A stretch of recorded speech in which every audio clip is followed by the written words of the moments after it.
أعوذ بالله من الشيطان الرجيم بسم الله الرحمن الرحيم هو السميع العليم هو الغفور الرحيم هو التواب الرحيم اللهم صل على محمد وعلى آل محمد دربار امامزادہ عبداللہ شاہ لشتر غازی بابا پاکستان سے السلام علیکم ورحمۃ اللہ وبرکاتہ۔ حضور علیہ الصلوۃ والسلام وآلہ وسلم کی حدیث مبارکہ ہے کہ قیامت جب تک قائم نہ ہوگی جب تک اونٹ کی مہار گدھے کی لگام تم سے گفتگو نہ کرے۔ یقین جانیے یہ ان احادیث میں سے ہے جو ہمیں رات کو سونے نہیں دیتی، اور اگر آپ غور کریں تو سرکار نے فرمایا ہے کہ قیامت جب تک قائم نہ ہوگی جب تک اونٹ کی لگام گدھے کی مہار، یعنی جو ان کی لگام ہے وہ ہارنس ہے جس سے ہم جانوروں کو کنٹرول کرتے ہیں، روکتے ہیں یا ان کو پل اوور کرتے ہیں یا آگے ہارنس کو ڈھیلا کر کے سیدھا یا بائیں جانب جانے کا کہتے ہیں،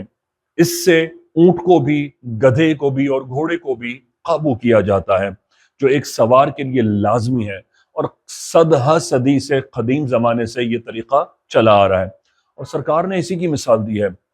لیکن جب یہ بات آگے آتی ہے کہ قیامت قائم نہ ہوگی جب تک یہ گھوڑے اور گدھے کی لگام ہارنس اس کے سوار سے گفتگو نہ کرے، اگر آپ فی زمانہ غور کریں تو کیا یہ جی پی ایس نہیں ہے، یعنی گلوبل پوزیشننگ سسٹم، یا جسے آپ گوگل کہیں یا آپ جسے انٹرنیٹ کہیں یا جسے سوشل ڈائریکشن کہیں یا جسے آپ میپ ڈائریکشن کہہ کے اپنی کرنٹ لوکیشن پن پوائنٹ کرتے ہیں اور کسی بھی انونیمس ایڈریس کو کنسنٹ دیتے ہیں اب تک پہنچنے کا، کیا یہ گفتگو نہیں ہے کہ وہ آپ کو بتاتی ہے you should turn right, you should turn left, from the roundabout you should turn your left، اور پھر یہ کہتی ہے کہ after 200 meters your destination is going to be on your left۔ یہ آپ سے گفتگو نہیں تو اور کیا ہے؟ کیا ایسا ہے کہ ہمارا دل ابھی تک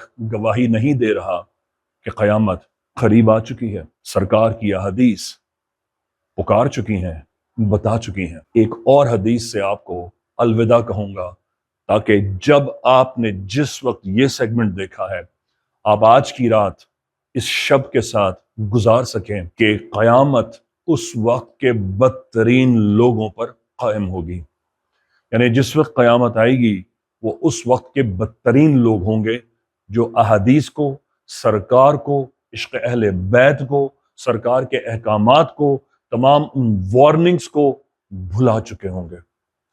کہ اللہ پاک اہل غزہ کے لیے ظہور امام زمانہ فرمائے۔ حق غازی یا غازی۔ السلام علیکم ورحمۃ اللہ وبرکاتہ۔ دربار امام زادہ عبداللہ شاہ لشکر غازی سے خوش آمدید۔ وعلیکم السلام۔ بھائی آپ یہاں پر آئے، آپ نے ٹوکن لیا، آپ کی بھائی جان سے ملاقات ہوئی، آپ کا علاج ہوا الحمدللہ، آپ کو دوائی بھی ملی، تو کیا اس دوران آپ سے کسی بھی طرح کا ہدیہ، ڈونیشن یا فیس لی گئی؟ نہیں بھائی جان، 1 سال سے علاج کروا رہا ہوں ماشاءاللہ سے، ہر مہینے میں آتا ہوں تو میرے کو فری میں بھائی جان دوا دیتے ہیں اور ماشاءاللہ سے چائے بھی ملتے ہیں یہاں پہ۔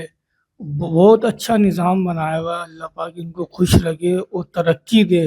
میرے منہ میں ایسا مرض تھا، شکر ہے وہ مالک کا، غازی کے حکم سے، بھائی جان کے حکم سے میرا مرض بہت جلدی صحیح ہو گیا۔ میں بہت پریشان تھا، اللہ پاک ان کو خوش رکھے۔ اچھا بھائی، جیسا کہ آپ کو پتہ ہے کہ حال میں دربار پہ بھائی جان کی حاضری پہ پابندی لگا دی گئی ہے، تو اس حوالے سے آپ کیا کہنا چاہیں گے؟